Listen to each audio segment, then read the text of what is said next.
প্রথমেই ঠাকুরমা ও স্বামীজিকে সশ্রদ্ধ প্রণাম জানাই। আজকে আমরা শ্রী শ্রী রামকৃষ্ণ কথামৃত থেকে পঞ্চম পরিচ্ছেদ পাঠ করব। ঈশ্বরের আদেশ প্রাপ্ত হলে তবে ঠিক আচার্য।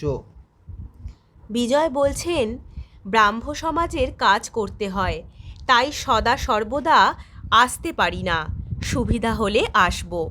তখন ঠাকুর বিজয়ের প্রতি বলছেন, দেখো, আচার্যের কাজ কিন্তু বড় কঠিন। ঈশ্বরের সাক্ষাৎ আদেশ ব্যতিরেকে লোকশিক্ষা দেওয়া যায় না। যদি আদেশ না পেয়ে উপদেশ দাও, লোকে শুনবে না। সে উপদেশের কোনো শক্তি নাই। আগে সাধন করে বা যে কোনো রূপে হোক ঈশ্বরকে লাভ করতে হবে। তার আদেশ পেয়ে লেকচার দিতে হয়। ও দেশে একটি পুকুর আছে, নাম হালদার পুকুর। তার পাড়ে রোজ লোকে বাহ্য করে রাখত। সকলে যারা ঘাটে আসতো তারা তাদের গালাগালি দিয়ে খুব গোলমাল করত। গাল গোল করে কোনো কাজ হতো না।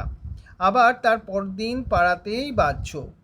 শেষে কোম্পানির চাপরাশি এসে নোটিশ টাঙিয়ে দিয়ে গেল যে এখানে কেউ ওইরূপ কাজ করতে পারবে না, যদি করে শাস্তি হবে। এই নোটিশের পর আর কেউ পারে বাহ্য করতো না।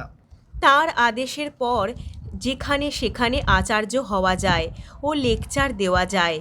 যে তার আদেশ পায় সে তার কাছ থেকে শক্তি পায়, তখন এই কঠিন আচার্যের কর্ম করতে পারে। এক বড় জমিদারের সঙ্গে একজন সামান্য প্রজা বড় আদালতে মোকদ্দমা করেছিল। তখন লোকে বুঝেছিল যে ওই প্রজার পেছনে একজন বলবান লোক আছে। হয়তো আরও একজন বড় জমিদার তার পেছন থেকে মোকদ্দমা চালাচ্ছে। মানুষ সামান্য জীব, ঈশ্বরের সাক্ষাৎ শক্তি না পেলে আচার্যের এমন কঠিন কাজ করতে পারে না। বিজয় বলছেন, মহাশয়, ব্রাহ্ম সমাজে যে উপদেশাদি হয় তাতে কি লোকের পরিত্রাণ হয় না?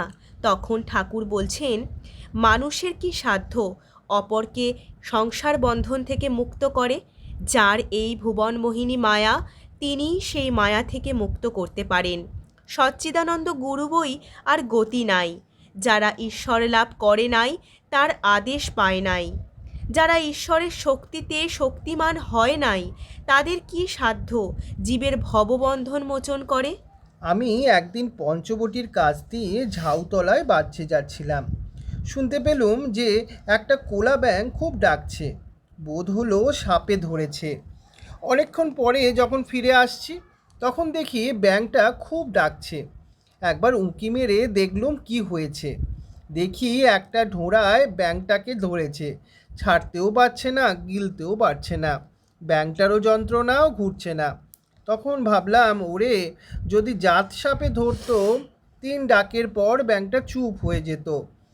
এ একটা ঢোড়ায় ধরেছে কিনা, তাই সাপটার যন্ত্রণাও ব্যাঙটারও যন্ত্রণা। যদি সদ্গুরু হয়, জীবের অহংকার 3 ডাকে ঘুচে।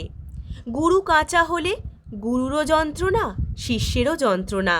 শিষ্যের অহংকার আর ঘুচে না, সংসার বন্ধন আর কাটে না। কাঁচা গুরুর পাল্লায় পড়লে শিষ্য মুক্ত হয় না। এই ছিল আজকে আমাদের ঠাকুরের কথা। ওং স্থাপকায় চ ধর্মস্য সর্বধর্ম স্বরূপিণে অবতার বরিষ্ঠায় রামকৃষ্ণায় তে নমঃ। জননী শারদং দেবীং রামকৃষ্ণং জগদ্গুরুং পাদপদ্মে ত্রয়োষিত্বা প্রণমামি মুহুর্মুহুঃ।